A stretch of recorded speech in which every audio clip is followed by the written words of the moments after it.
I grew up in Iowa. I started fishing as soon as I was old enough to hold a rod. My earliest memory is going fishing in Minnesota, and I was probably 4.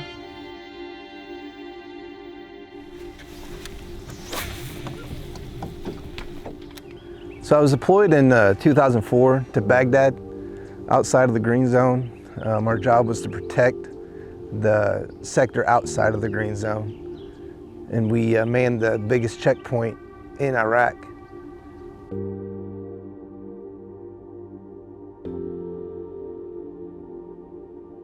I went 04 to 05 and then 06 to 07, and 07 is when I got hurt, when I got hit by the IED. So getting hit by an IED was, you know, it wasn't uncommon. It happened a lot. It just depended on which one was going to get you. June 10th, 2007, we were sent out to go on the to secure engineers that were out filling up IED potholes. You know, being infantry, we knew what was at stake, and we had, a lot of us, I mean, we knew when it was our time, it was our time, and we were at peace with that. It was dark night, and I had just got off the radio, and I had a handheld GPS, and I was trying to make contact with the platoon I was supposed to be replacing that was guarding the engineers at the time. So I popped up around my hatch, there's sniper glass, 4-inch sniper glass.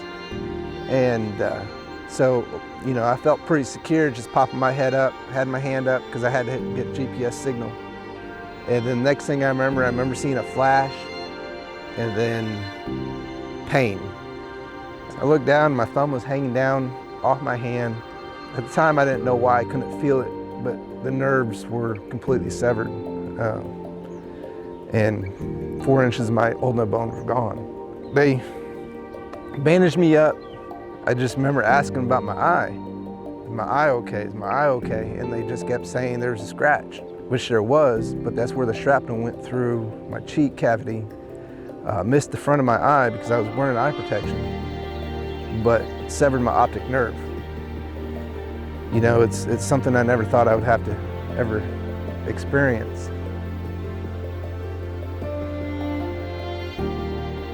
Fishing has always been special with me. Ever since I was a little kid, I'd go out with my dad. It didn't matter if we caught anything.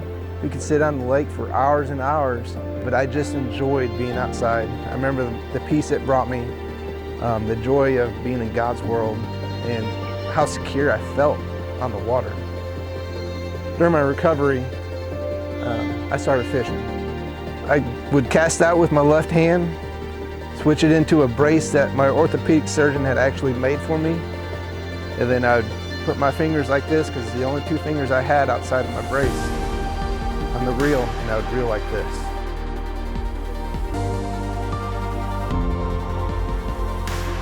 You do more recovery outside physically, mentally. It just was an uplift of my spirits whenever I would be on the water. I was excited about life. I wasn't thinking about anything about what I couldn't do. It was what I could do. I just want to inspire people, and I don't want people to think that they can't do something because of your injuries. You can make a choice when you get hurt. Either you can feel sorry for yourself, or you can not let your injuries define who you are. And that's what I chose to do. Memorial Day is about remembering the soldiers that have given the ultimate sacrifice and honoring them. And we can't forget that. We can never forget that.